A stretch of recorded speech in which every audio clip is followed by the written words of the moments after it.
저는 오늘 이길보라, 하미나, 양다솔 작가님의 북폭 그 사회를 맡은 서가숙이라고 합니다. 반갑습니다. 안녕하세요. 저는 영화를 만들고 글을 쓰는 이길보라이고요. 지금 이 앞에 있는 당신을 이어 말한다 라는 책을 올해 5월에 출간을 했고요. 제가 처음으로 쓴 사회비평집이고 몇 년 동안 써왔던 어떤 칼럼과 글들을 엮어서 조금 기존의 에세이와는 조금 더 사회비평적인 성격을 담아서 이 에세이집을 펴냈습니다. 네, 안녕하세요. 저는 논픽션 작가 하미나입니다. 9월 중순에 저의 첫 책인 시대의 명저 미쳐있고 그 사람이요 오만하고 똑똑한 여자들을 펴냈습니다. 감사합니다. 안녕하세요. 저는 양다솔이고요. 인디씬의 거장, 독립출판계의 거장, 간지럽되어기를 출간하였다가 이번에 10년 만에 컴필레이션 앨범 가난의 시작가 냈습니다. 바로 이거고요. 지금 온라인으로 33분이나 벌써부터 함께해주고 계신데 감사합니다. 감사합니다. 이 책 같은 경우는 저한테는 되게 각별한 책인 것 같아요. 제가 신문이나 칼럼에 써왔던 조금 사회비평적인 성격이 있는 책을 되게 다른 컨셉으로 이 책을 작업을 했었고, 그래서 사실 쓰면서 저도 굉장히 공부를 많이 하면서 썼던 책이고 되게 어렵기도 하고, 그 이야기를 어떻게 직접적이고 강력하지만 또 동시에 독자들을 포섭할 수 있는 방향으로 어떻게 쓸 수 있을까를 개인적으로 고민을 많이 하면서 썼기 때문에 공부를 굉장히 많이 하면서 쓰게 했던 책이었던 것 같아요. 이런 책을 쓰면 이런 사람들이 내 이야기를 읽네? 이런 이야기를 하네? 이런 것들을 실험해보고 있다면 이 책 같은 경우는 이런 느낌으로 이런 사회비평집을 냈더니 이런 사람들이 내 이야기를 듣기 시작하네? 그렇다면 그 다음 작업은 어떻게 할 수 있을까를 좀 실험해볼 수 있는 계기가 되었던 책이라고 생각합니다. 그런 에세이적인 필력을 갖춘 저자가 다른 장르로 넘어갔을 때 이렇게 읽히기가 쉽구나, 이런 게 되게 좋았었던 것 같아요. 저는 사회비평이라고 하면 약간 쓰는 사람 원래 정해져 있는 것 같고 읽을 때부터 약간 벽이 느껴질 때가 많았는데 르포도 사실 그렇고, 근데 두 개의 책은 정말 술술 읽혔던 게 진짜 너무 큰 장점이었다고 생각이 들거든요. 저는 이 당신을 이어 말한다가 이길보라의 첫 사회비평집이란 이름으로 달고 나왔는데 그게 진짜 좋았어요. 신문지면을 봐도 여성 필자가 엄청 없기도 하지만 그 여성 필자에게 꼭 문화예술에 대한 이야기 혹은 에세이에 대한 이야기만 주어지고 어떤 우리가 정치나 사회에 대해서 좀 더 날카로운 비평을 할 자리를 잘 안 준다고 좀 느끼거든요.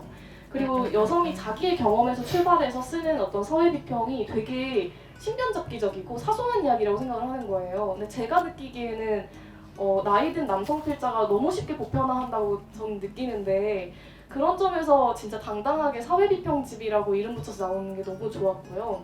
이게 글에서는 우리가 쉽게 읽어도 막상 한 편 한 편을 쓸 때 이 사람이 감당해야 되는 어떤 무게나 두려움 같은 게 분명히 있었을 텐데 그게 엄청 공감을 하면서 읽었고요. 보라랑 그런 얘기 했었던 것 같아요. 보라가 전화해가지고 미나는 첫 책을 이렇게 내면 다음 책 어떻게 쓴대? 이렇게 너무 훌륭하게 첫 책을 내서 존경스러움? 그래서 정말 네네네. 그래서 약간 정말 구원 같은 책이잖아요. 구원 같은. 구원? 그쵸. 그러니까 우울한 사람에게는 구원 같은 책이고 우울한 사람이 옆에 있었던 사람에게도 구원 같은 책인 것 같아요. 이제 20, 30대 여성의 우울증을 다루고 있고 그 우울증 당사자들을 인터뷰를 해서 이제 자기 경험과 그들의 경험을 경유해서 또 이 세계를 읽어내는, 이 사회를 읽어내는 책인데요. 이 책을 읽으면서 저는 너무 좋았던 건 사람들로 하여금 말을 하게 한다. 이 책이 이 하미나 작가의 자기의 경험 그리고 자기의 경험을 경유해서 다른 사람의 어떤 우울증 이야기를 이야기할 뿐만 아니라, 그리고 그걸 통해서 사회를 보여주는 것 뿐만 아니라 이 이야기가 그때 나한테 있었던 일인데, 이 이야기가 내 인생의 어느 순간을 함께했던 누군가에게 있었던 일인데 경험과 이 기억을 언어화해준다? 라는 생각이 들어서, 그래서 사실은 이 책은 다른 말하기를 계속해서 가능하게 하는 책이 아닌가? 라는 생각을 했었어요. 너무 힘들었고요. 그리고 여전히 진행 중인 것 같아요. 왜냐면 할 때는 이게 뭔지 모르면서 하는 것 같거든요. 무슨 일을 하고 있는지 모른 채로 등산하듯이 계속 올라갔다가 오히려 이제 책이 나오고 나서 약간 후폭풍이 좀 오는 것 같은데, 달라진 점이 있다면 그 이야기를 되게 많이 들어요. 힘들지 않았냐? 힘들어도 그 고통이 의미가 있다고 느껴지면 되게 견딜만한 것 같아요. 그게 이제 미개호떡을 쓰면서는 나랑 비슷한 사람을 내가 만나고 다녔잖아요. 어쨌든 내가 지금 겪는 어려움이 왜 내가 힘든지를 알고 있고 의미가 있다고 느껴질 때는 견딜만 하다고 생각이 들고요. 지금 겪는 어떤 우울이나 그런 슬픔 같은 것도 마찬가지여서 그냥 그대로 받아들이고 지내고 있고요. 네, 그렇습니다. 근데 힘든 것도 있었는데요. 되게 기쁘고 좋은 순간도 많았어요. 제가 얼마 전에 어슐러ル기인의 어둠의 왼손이라는 책을 읽었는데 너무나 아름답고 그거야말로 시대의 명작인데 거기서 이제 주인공 둘이 빙원을 넘는 장면이 나오거든요. 전 빙원 넘어본 적 없지만 약간 공감이 됐는데 왜냐면 너무 분명하게 내가 넘어야 될 게 있으면 아주 철저하게 생활을 쪼개서 하게 되고 계속해서 70일 동안 내가 뭘 먹고 어떻게 생활해야 될 건지를 이제 하게 되는데 그 넘는 과정에서 어느 날 빙원에 보이는 엄청 웅장한 자연을 보면서 아름다움을 느껴요. 그 고난의 여정 속에서도 그 안에서만 볼 수 있는 어떤 순간들이 있는 거예요. 그게 제가 인터뷰를 정리하면서 그런 순간이 진짜 많았고요. 무거운 일이기도 하지만 또 이렇게 혼자 제가 가라앉지 않고 다른 사람들이랑 함께 있다는 감각을 주기도 해서 근데 이건 나 혼자 겪는 게 아니라 여기에 함께 참여한 다른 여자들도 겪고 있겠지? 이렇게 생각하면 좀 위안이 돼요. 저는 이 책의 구성이 너무 좋았던 것 같아요. 처음에 진단이나 엄살이라는 주제에서 시작해서 마지막에 회복으로 가는 길이 나오고 그리고 맨 마지막에는 이 31명의 인터뷰 이들이 자기 목소리를 자기의 우울이나 자기의 그 상태를 얘기하면서 끝나잖아요. 미나 작가의 메시지가 다른 사람에게로 확장되는 그런 느낌이어서 감동하면서 마지막으로 읽었던 기억이 납니다. 스펙트럼이 굉장히 다양한 정체성들이 나오잖아요. 뭐 우정 열혈인이라거나 스탠드업 코미디언도 있고 이런 다양한 정체성들이 나와서 굉장히 다채롭다. 최근에 양다솔 작가가 좀 제일 좋아하는 사랑하는 정체성은 어떤 건지 궁금했습니다. 계속 생각을 해봤는데 제가 최근에 느끼는 거지만 제가 정말 어딜 가나 어떻게든지 그 까불 여지를 찾는 것 같아요. 나의 코미디언이라는 글을 쓰면서 발견한 거거든요. 저에 대한 글이 아니라 저희 아빠에 대한 글인데 저희 아빠가 진짜 저한테 엄청 많이 까불면서 저를 키우셨거든요. 그래서 제가 다른 어떤 것보다 얼마나 까불면서 사느냐가 제 인생의 그 즐거움인 것 같아요. 아빠한테 배우면서 자랐던 그 시간들이 그 글에 담겨 있어서 나의 코미디언이 제가 요즘 제일 좋아하는 정체성인 것 같습니다.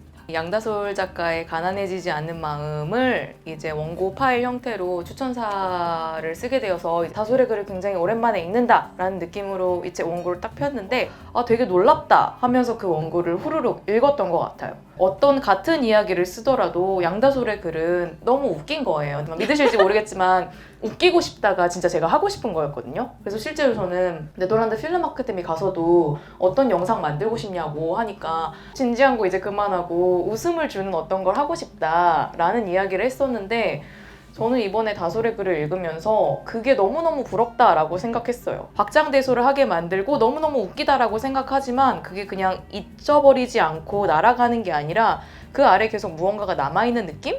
뭔가 같은 글을 쓰더라도 어떻게 양다솔은 이렇게 쓸 수 있을까? 너무너무 부럽다라고 생각하면서 좀 박수를 치면서 읽게 됐던 것 같아요. 저는 되게 이 세 책이 우리가 어떤 문제 상황에 처했는데 그거를 대처하는 그 포즈가 되게 다르다고 생각했어요.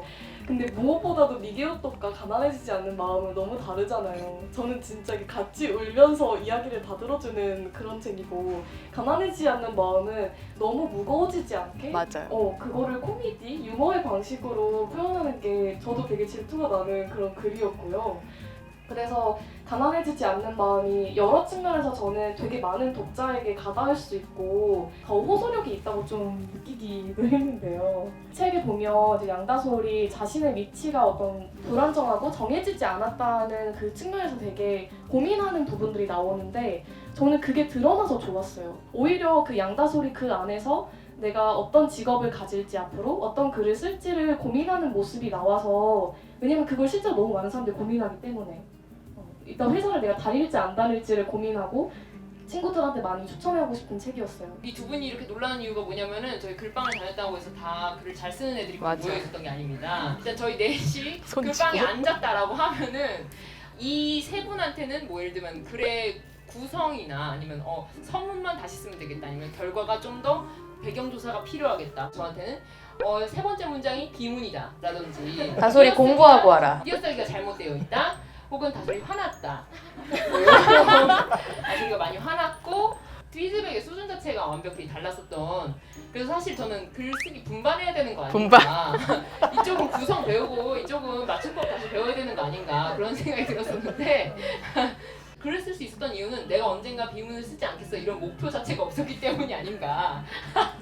그렇기 때문에 많은 분들이 비문을 쓰더라도 계속 쓰는 게 좋지 않나, 옆에서 이렇게 날고기는 친구들이 구성을 바꾸고 제목을 바꾸는 와중에도 비문을 꿋꿋이 쓰시는 것이 의미가 적잖이 있지 않을까. 그럼에도 계속 썼던 이유는 무엇인가요? 제가 말씀드렸지만 비문이 아닌 것을 쓸 욕심이 없었기 때문입니다. 그래서 비문이면 뭐 어떻습니까? 당시에 제가 화가 났는데 글을 써야 되지 않겠습니까? 그래서 여러분 모두 쓰고 싶으면 계속 써야 하지 않나. 그러면 언젠가 이렇게 멋진 책들과 함께 북토크도 할 수 있고. 저 궁금한 점 있어요. 갑자기 생기셨습니까? 네, 간지럼 태우기가 있고 그다음에 지금 격일간다소를 하고 계시잖아요. 그래서 그 원고들을 엮어가지고 가난해지지 않는 마음으로 출간하셨는데 어떻게 보면은 세 개가 어쨌든 다른 형태를 가지고 있는, 하나는 연재를 하는 거고 하나는 독립출판이었고 하나는 기존에 있는 출판사를 통해서 이렇게 출판을 한 것인데 이 세 개가 어떻게 작가님한테 다른 의미를 지니는지 궁금합니다. 제가 책을 내려고 썼던 글들이 아니기 때문에 저한테는 명함 같은 책이었어요. 약간 두꺼운 명함. 저에 대해서 궁금하다면은 간지럼 태우기를 읽어보라고 말할 만큼 진짜 명함 같은 책이었고, 이 가난해지지 않는 마음은 책을 더 풍성하게 만들기 위해서 격일간다소를 한 것인데요.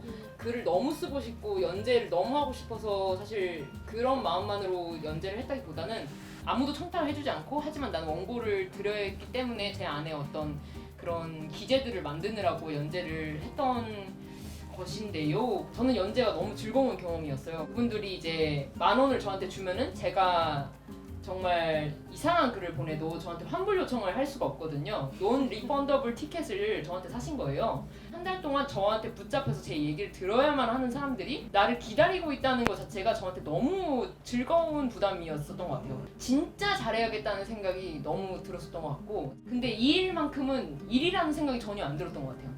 격일가는 약간 저한테 딱 붙어있고 온고잉 하는 느낌이라면은 이 책들은 사실 저랑 다른 생명이라는 생각이 또 들어요. 저의 손을 떠난 이후부터는 이제 얘네들이 가는 거잖아요. 안타깝기도 하고 애틋하기도 한 자식 같은 그런 느낌이 드는 것 같습니다.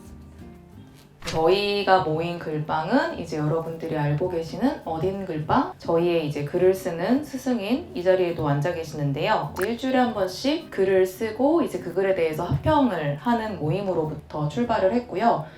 그래서 그곳에서 이렇게 이런저런 이유로 왔다 갔다 한 친구들이 그래서 어느 시기를 같이 하기도 하고 또 어느 시기를 같이 안 하기도 하는 방식으로 쭉 왔던 것 같은데요. 가령 저 같은 경우는 19살에 이제 학교를 탈학교를 하고 어디서 공부를 해야 될지 되게 막막하던 즈음에 하자센터에 이제 창의적 글쓰기라는 수업에 가서 열심히 글을 쓰면서 이제 저 자신을 로드스쿨러라고 부르면서 친구들과 이런저런 모임들을 도모하던 곳이 저한테는 창의적 글쓰기였고, 그 이후에 그게 어딘 글방이 되었고요. 제가 기억하는 양다솔 작가와의 첫 만남은 제가 19살 때 양다솔이 아니라 양따였는데요.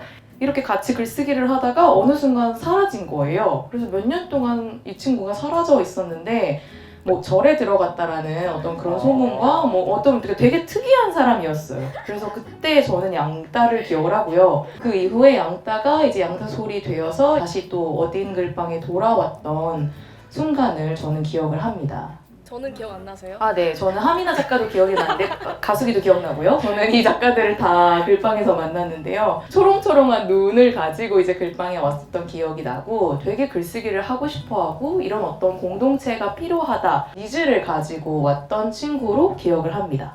이렇게 같이 북토크를 하리라고는 상상도 못했고, 저는 보라랑 별로 안 친했는데 어떤 계기로 인해서 보라랑 이메일을 좀 오래 주고받게 됐어요. 보라가 네덜란드에 있을 때 글빵에 대한 이야기도 하고 글쓰기나 각자의 작업에 대한 고민을 좀 나누면서 그러면서 좀 더 가까워지게 됐죠. 아니 오라이님 내가 처음에 엄청 떨면서 글을 가지고 왔는데 너무 그 뚱한 표정으로 아 진짜 길 가다가 뒷목 잡혀서 남의 고생한 얘기 들은 것 같다. 내가 했었던 말이야. 그래서 속으로 진짜 쟤 뭐야? 쟤 뭐래 저렇게 말해? 이렇게 했던 기억이 나고요. 지루? 아니야. 진지? 지루? 진지? 아 진지한 진지한 이야기를 하던 친구였던 것 같고 진지한데 되게 중요한 얘기들이라서 또 뭐라고 이렇게 할 수는 없고 뭐랄까 저는 당시에 진짜 저밖에 모르는 인물이었는데 계속해서 세상에 대한 얘기를 해서 정말 나랑 관심사가 다르구나라는 생각을 했고 저밖에 모르는 저의 어떤 이런 호수에 돌을 하나씩 던지듯이 세상 얘기를 자꾸 해줬었는데 그때 당시에는 약간 별 생각 없이 들었지만 나중에 그런 것들이 되게 떠오르고 그 친구가 막 이렇게 했던 얘기들이 영화가 되고 책이 되는 걸 보면서 어떤 생각이 실제로 어떤 작품이 되는 그런 것들을 옆에서 지켜볼 수 있어서 뭐 영광이라고 생각했던 것 같고 미나 같은 경우에는 제가 당시에 이제 글방에서 너무 똑똑하고 글도 너무 잘 써서 제가 거의 뭐 너무 숭배하다시피 하던 친구가 있었는데 그 친구의 친구로 왔어요. 이 말이 난 줄 알고 이럴 리가 없는데? 당신이 이럴 리가 아니고, 없는데? 당신이 아니고 그 친구의 친구로 왔는데 그래서 이제 숭배하던 친구의 친구니까 당연히 훌륭한 친구일 거라고 생각을 했고 저한테 재수없다고 말했던 것도 기억나요. 아 그래요? 근데 왜 이렇게 다들 기억력이 좋아요? 내가 왜 재수없다고 말했지? 그러니까 너무 재수없는 글을 내가 썼겠지. 근데. 아니 그렇다기보다는 너무 예쁘고 똑똑하기까지 해서 재수없다고 얘기했던 게 아닐까? 근데 뭐 하여튼 저는 잘 기억이 잘 안 나고 뭐 잊어주시기 바라고 그리고 그 미나의 달뜬 표정이 그냥 기억이 나는 것 같아요. 되게 하고 싶고 잘하고 싶고 상기된 어떤 초롱초롱한 눈빛의 얼굴. 우리가 이제 막 글을 쓰기 시작하는 순간에 같은 공동체를 공유했었다는 것 자체가 가져다주는 다른 사람들 관계와는 너무 차별화된 연대감이 있는 것 같아가지고 같이 글을 쓰던 글방 친구가 책을 냈다고 하면 너무 반갑고 사실 그거랑 상관없이 그냥 책을 읽었을 때 책이 내용들이 다 너무 각각 다르고 너무 좋기 때문에 그게 항상 너무 자랑스러웠었던 것 같아요. 그러니까 정말 많은 분들이 글을 쓰고 싶어 하시는데 실제로 글을 써서 먹고 살 수 있나? 다들 어떤 방식으로 먹고 살고 있나를 그런 얘기들을 또 저희끼리만이니까 또 할 수 있지 않을까 하는 생각이 들어서 그렇죠? 네.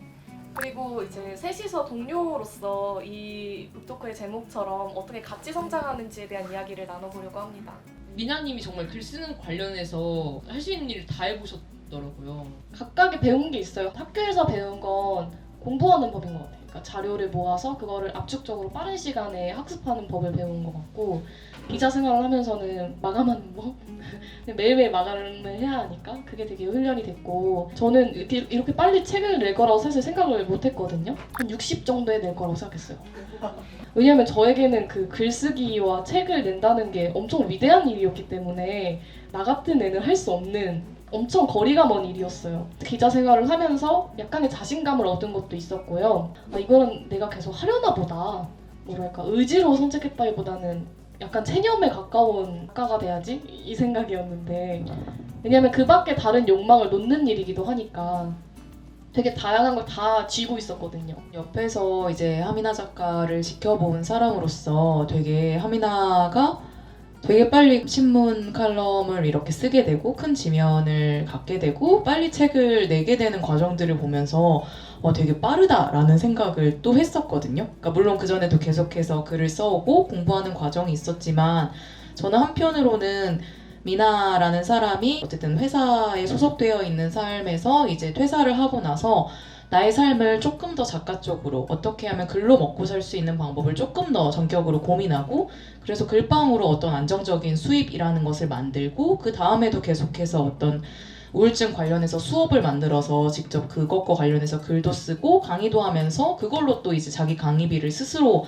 마련하는 루틴을 만들었기 때문에 저는 그런 것들이 다 모여서 하미나라는 사람이 자기 글쓰기와 관련된 어떤 일들을 자기가 스스로 할 수 있도록 그리고 자기 자신도 지금 쓰고 있는 이 책과 계속해서 멀어지지 않도록 계속해서 어떤 생계라든지 이런 고민들을 계속해서 같이 해왔기 때문에 이 사이클들이 만나서 되게 최근에 활발하게 작업을 해올 수 있었던 것이 아닌가라는 생각이 들었어요. 그러니까 사실 어떻게 보면 하미나 작가가 뭐 엄청 경력이 많은 것도 아니고 뭐 글빵을 되게 오래 했던 것도 아니고 글쓰기를 굉장히 오래 했던 것도 아닌데 그렇게 저는 갑자기 글빵을 열었을 때 너가 뭔데 글빵을 열어? 라고 생각할 수 있는 사람들도 분명히 있을 거고 누가 보면 뭐 하미나 작가가 책을 엄청 많이 냈어? 라고 생각할 수 있는데 그냥 그거를 나는 글을 쓰는 사람이고 나는 그거를 계속해서 해온 사람이니까 그냥 내가 글빵을 열겠어. 되게 용기 있고 훌륭한 선택이었다라고 생각했어요. 저는 완전 장사꾼 집안에 자랐거든요. 그러니까 부모님이 어렸을 때부터 자영업하는 인쇄소하고 떡볶이집하고 우리 오빠 완전 그 영업맨이란 말이에요. 그러니까 뭔가를 파는 일에 대해서 계속 들어왔고 그게 저에게 좀 영향을 미친 측면이 있죠. 그래서 어떻게 하면 지속 가능하게 글쓰기를 할 수 있을까? 왜냐면 나는 일을 하기 싫은데 가장 적게 일하면서 최대한 내 작업을 지속할 수 있을까? 이게 사실 모든 예술하는 사람의 고민일 것 같아요. 다음 작업을 어떻게 하면 계속할 수 있을까? 우리 이거 작업하니까 이거 되게 중요한 거예요. 펀딩 해주세요. 그리고 도와주세요. 정부에서 지원해주세요. 이것도 하나의 방법이지만 저는 좀 여력이 되는 사람이 새로운 어떤 수익 모델을 계속해서 발견해 나가는 게 되게 중요하고 더 가능성이 있다고 좀 느끼거든요. 그래서 그런 측면에서 또 이제 글빵이나 다른 걸 계속 고민하는 것이 있죠. 네. 갑자기 엄청 천둥번개가 쳤네요. 앞으로도 제가 한동안 친구들한테 약간 농담 반 진담 반으로 나의 꿈은 부자 작가야 이렇게 말하고 다녔어요. 그러니까 그 부자의 기준이 나는 가난하고 비참하게 살지 않을 거야. 행복한 페미니스트, 생활고 걱정 없는 작가로 지낼 거야. 이게 저의 중요한 목표 중에 하나입니다. 질투 얘기를 하자면 저는 이제 슬아와 보라를 엄청나게 질투했었는데 얘네가 뭘 했다고 할 때마다 진짜 돌아버리겠네. 진짜 그 어쩔 수 없이 터지는 어떤 내 안에 엄청 맹렬한 그 질투가 있었어요. 되게 자연스러운 감정이라고 생각하거든요. 제가 뭔가 홍보 글을 올릴 때마다도 분명히 이게 누구를 초라하게 만들 거라는 걸 알겠어요. 그 인정의 계기가 많지 않을 때 얼마나 내가 초라하게 느껴져요. 그래서 그때 저도 그런 시기가 분명히 있었기 때문에 걱정을 하면서 다 올리긴 하는데요. 근데 저는 질투가 들여다보면 되게 유용한 감정이기도 한 것 같아요. 왜냐하면 내가 뭘 질투하는지를 찾아보면 내가 원하는 게 뭔지가 좀 나오거든요. 그리고 생각보다 금방 지나가는 감정이다. 지나갈 수 있다. 이 얘기를 좀 하고 싶었어요.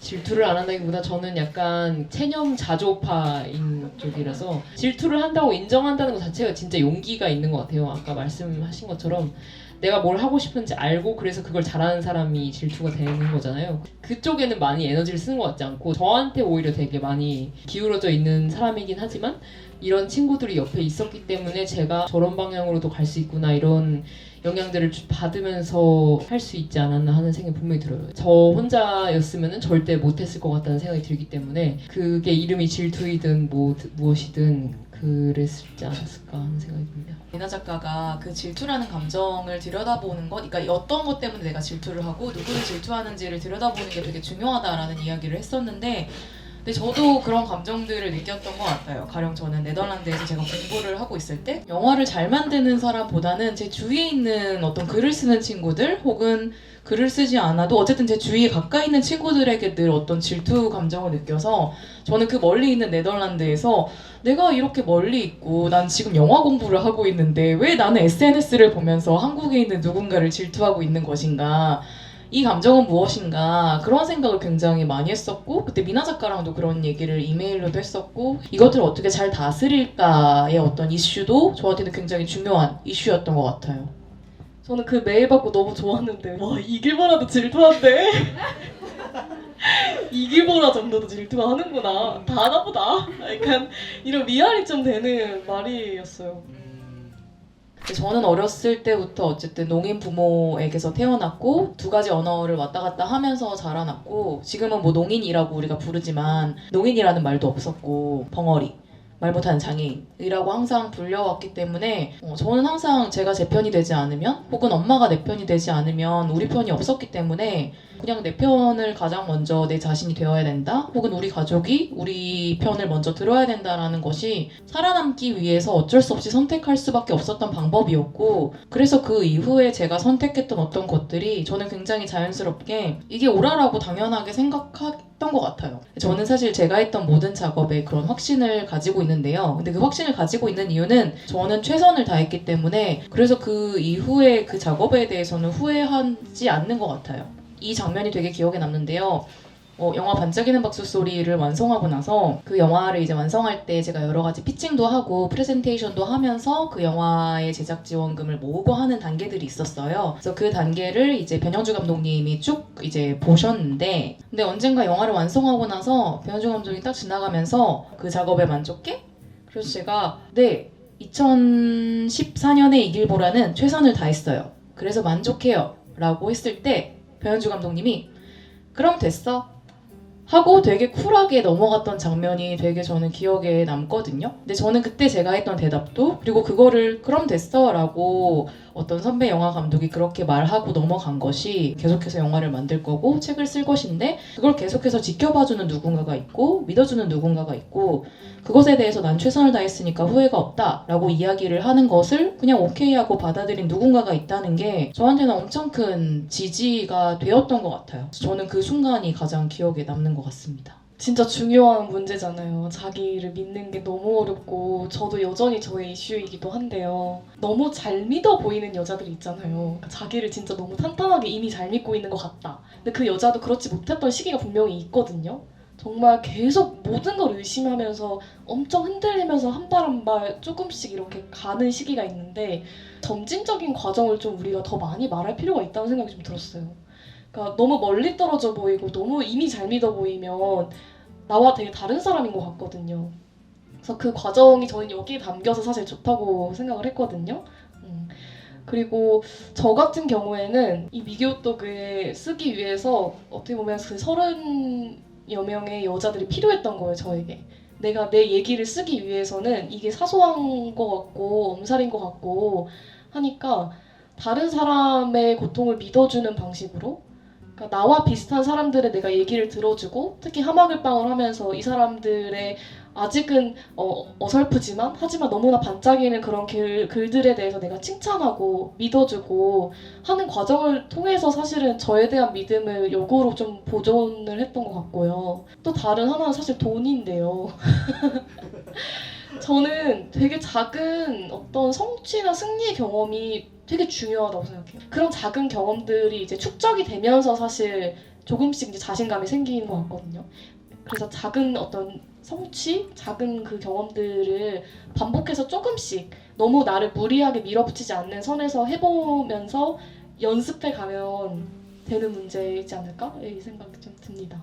저는 사실 에세이다 보니까 제 삶을 양분으로 제가 제 얘기를 하는 거다 보니까 미개우톡은 정말 다른 사람의 이야기도 같이 하는 거고 사회평론은 사회에 대한 얘기를 하는 거니까 사실 더 많은 책임감이 느껴질 수 있고 더 많은 확신과 두려움이 있을 거라고 생각해요. 근데 에세이의 경우에는 정말 내가 봤을 때 내 얘기를 내가 잘했다는 느낌이 사실 제일 중요하지 않나 싶거든요. 그래서 저의 그 작은 목소리를 들으려고 노력을 많이 하는 것 같아요. 그래도 내 안에서 내가 가지고 있는 순간 중에서 가장 좋다고 생각하는 순간을 쓰는 거잖아요. 그러니까 제일 나같이 쓰기 위해서 내가 보여주고 싶은 순간을 진짜 내 맘대로 그냥 쓰자. 좀 어딘가 좀 변변찮아도 나답게 쓰는 거가 제일 좋겠다는 생각하면서 그냥 누구를 닮으려 하지 않고 뭔가 어떻게 되려고 하지 않고 그냥 제가 쓰고 싶은 대로 쓰려고 하는 것 같습니다.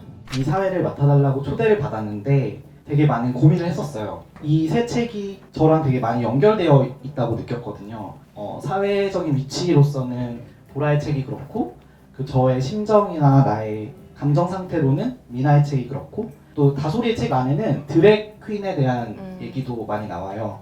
그래서 글방에서 만난 친구들의 책 안에 그 지지 위에 제가 있다고 생각이 들어서 꼭 하고 싶다고 생각했었는데 그래서 초대해 주셔서 너무 감사하는 마음이에요. 제가 작가님들께. 네, 너무 고맙습니다.